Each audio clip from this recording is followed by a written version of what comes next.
माताएं सवेरे घाट पर स्नान करने जाती हैं तो वहां दिया लगाती हैं। शाम को तुलसी का क्यारा, दरवाजा सब दूर दीपदान होता है।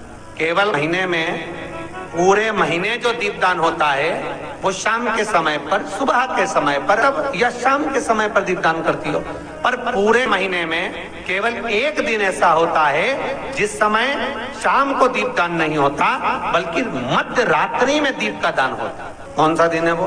पूरे महीने में केवल एक दिन ऐसा होता है जिस दिन मध्य रात्रि में दीपदान होता है, ना सुबह ना शाम। आज सुबह शाम आप तुलसी जी को लगा रहे हो अपनी जगह पर, तो उसमें एक दिन ऐसा होता है जिस समय सुबह शाम दीपदान का फल नहीं है, रात्रि के मध्य में दीपदान का फल है, और वो है चतुर्दशी का। पूरे महीने में केवल एक ही दिन रहता है जिस दिन शाम के दीपदान का फल नहीं है, मध्य रात्रि के दीपदान का फल। दीपावली पर जो दिए लगाए वो 11 दिए, 21 दिए, 5 दिए, 7 दिए, ऐसे लगाए जाते हैं। एकादशी के दिन जो दीपदान करा उसमें 11 दिए, 7 दिए, 21 दिए, ऐसा दीपदान होता है। पर चतुर्दशी का जो दिन है महाराज, इस दिन रात्रि को 11 बजे से लेकर 12:30 के बीच में दीपदान होता है, और 14 दिए का दान होता है। इसमें 14 दीपों का दान है। निवेदन है आप सबसे कि प्रयास करना कि घर के बाहर आप एक दीप, जहां पर आपका जलाशय है, पानी का स्थान है, वहां रख दें, और एक दीप तुलसी के क्यारे के पास रखें। बाकी के दीप आप घर के बाहर लगा। 14 दीप। जो मंत्र आपको चतुर्दशी के दिन स्मरण करना है उस मंत्र को एक बार फिर हमारे साथ में बोले। ओम ह्रीं ओम हरिणाक्षाय नमः शिवाय। ओम ह्रीं ओम हरिणाक्षाय नमः शिवाय। इस मंत्र का स्मरण जीवन का सुख देगा। जिनको ज्यादा रोग हो, बीमारी हो, तकलीफ हो, कोई व्यक्ति वेंटिलेटर पर पड़ा हुआ है, ऑक्सीजन लग रही है, उसके लिए भी 1 लोटा पानी, उसमें दूध मिलाकर 5 बेलपत्र रखकर आप चतुर्दशी के दिन उसके नाम का पानी आप हरि और हर को समर्पित कर सकते हैं। अगर मंदिर बंद मिले तो पीपल के पेड़ के नीचे आप चढ़ा सकते हैं। उससे 3 या 4 दिन में आराम लगना प्रारंभ हो जाएगा। पर मंत्र का स्मरण यही करें, ओम ह्रीं ओम हरिणाक्षाय नमः शिवाय। इस मंत्र को जपें जो स्कंद पुराण का मूल मंत्र कहा गया है। उसका स्मरण करेंगे रोग बीमारी आदि को मिटाने के लिए। जिस लड़का लड़की का विवाह नहीं होता ना, तो सोमवार के दिन उसको शमी पत्र के नीचे बिठाकर और शमी के वृक्ष के नीचे बिठाकर शमी वृक्ष के जड़ की मिट्टी का तिलक लगाकर हाथ में शमी वृक्ष के हाथ में लड़का या लड़की के हल्दी लगाकर शमी वृक्ष पर छापे लगाकर और वहीं पर उसका मीठा मुंह करा दिया जाता है, तो 3 महीने में विवाह हो जाता है। स्कंद पुराण। कोई विशेष परीक्षा है आपकी, आप चाहते हो कि इस परीक्षा में मैं पास हो जाऊं, और बहुत जरूरी है मेरा पास होना, मैं बहुत बार दे चुका हूं, बहुत बार दे चुकी हूं, तो प्रयास करना। एग्जाम के पहले कोई सोमवार पड़े, त्रिपुरा सुंदरी माता का नाम लेकर उत्तर की ओर मुख कर कर गन्ने का रस, शुगर का रस, गन्ने का रस, इक का रस लेकर दोनों हाथों में कलश में भरकर नाम और गोत्र आपका बोलकर मन की कामना कर कर, जैसे कांवड़ शिव जी को चढ़ाते हैं दोनों हाथ से, उसी तरह वो गन्ने का रस से शंकर जी का अभिषेक त्रिपुरा सुंदरी के भाव से कर दीजिए महाराज। ऐसा कोई एग्जाम नहीं होगा जिसमें आप पास नहीं हो सकते। निकल ही जाओ, निकल ही जाओ। त्रिपुरा सुंदरी माता का स्मरण, मात्र स्मरण सुख का देना। जिसका विवेक कमजोर हो, बुद्धि कमजोर हो, महाराज एकांत में रहना पसंद करते हो, बोलना पसंद नहीं, हंसना पसंद नहीं, किसी में मिलना पसंद नहीं, एकांत का वासा ही ज्यादा पसंद हो। कई बहुएं के बेटे ऐसे होते हैं जिनको अपने अपना स्वार्थ है, दूसरे से परिवार में किसी से मतलब ही नहीं रह पाता, किसी से अच्छे से बोलते नहीं, कमरे में गए अकेले बैठ गए, पति आया उससे बात कर लिए, अपनों से बात कर लिए, बाकी किसी से बोलना ही चलना नहीं।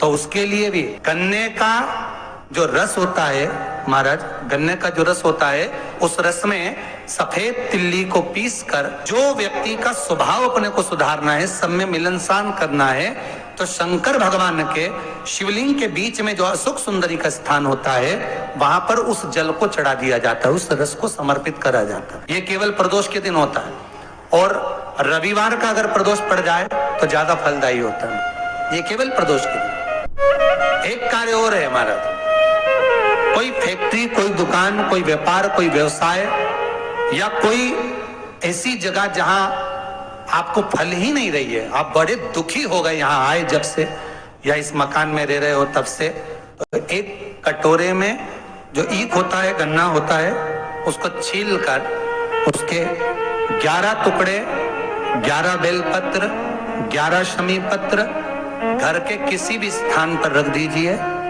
और उसको रखने के बाद सोमवार के दिन बेलपत्र के पेड़ के नीचे इतना सा खड्डा खोद कर उसको दाब दीजिए, उसमें मिट्टी डाल दो और थोड़ा सा जल उस पर समर्पित कर कर आ जाओ। 3 दिन बाद जाकर उसी स्थान की मिट्टी को लाकर घर में डाल दीजिए।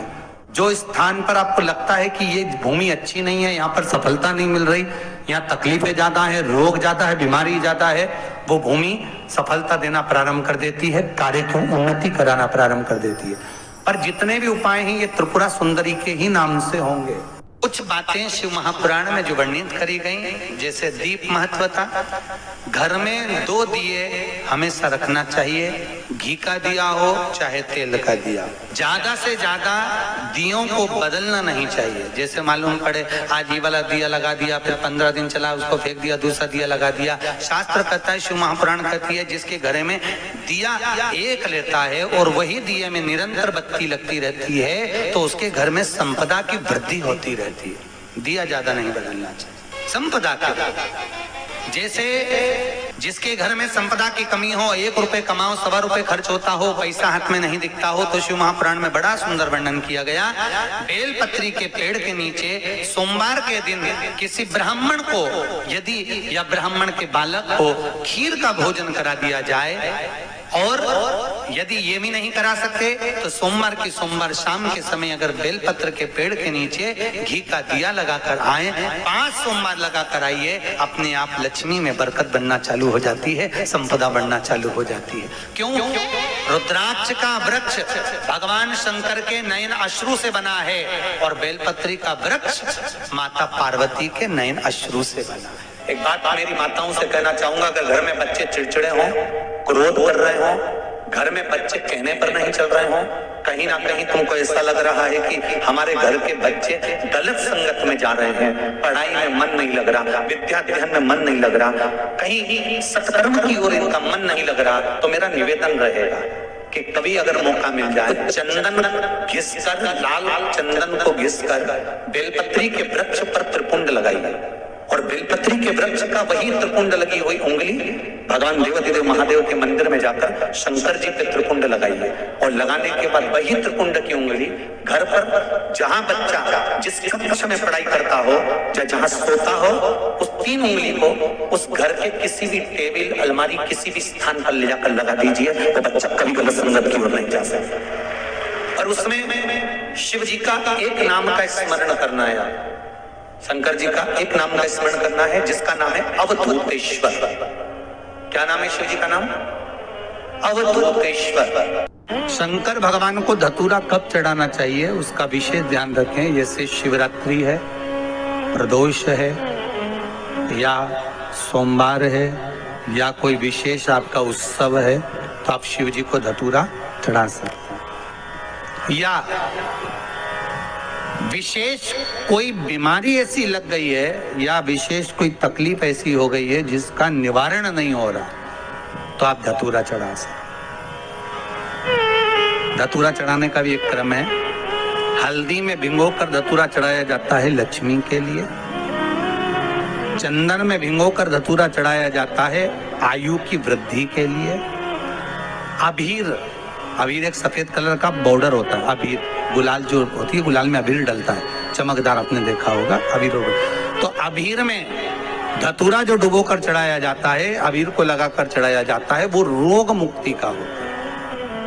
काय के लिए होता है वो? रोग मुक्त। पूरे का भी एक स्मरण होता है महाराज, बहुत भारी रोग है, बीमारी लग गई है, डॉक्टर अपना काम कर रहे हैं, घर का व्यक्ति बहुत बीमार हालत में पड़ा हुआ है, तो बेलपत्री के वृक्ष के नीचे भी शिवलिंग का निर्माण कर एक धतूरा समर्पित करा जाता है, जिससे रोग से मुक्ति होती है। उसमें ना तो हल्दी लगाई जाती है, ना चंदन लगाया जाता है, ना भीड़ लगाया जाता है, केवल धतूरा चढ़ा। श्री शिवाय नमस्तु। तो दोस्तों, वीडियो आपको अच्छी लगी हो तो वीडियो को लाइक करें, चैनल को सब्सक्राइब करें, हमारी वीडियो को शेयर करना बिल्कुल भी ना भूलें। मैं आपसे मिलती हूँ अगले वीडियो में, तो तब तक के लिए अपना ध्यान रखिए और खुश रहिए। धन्यवाद।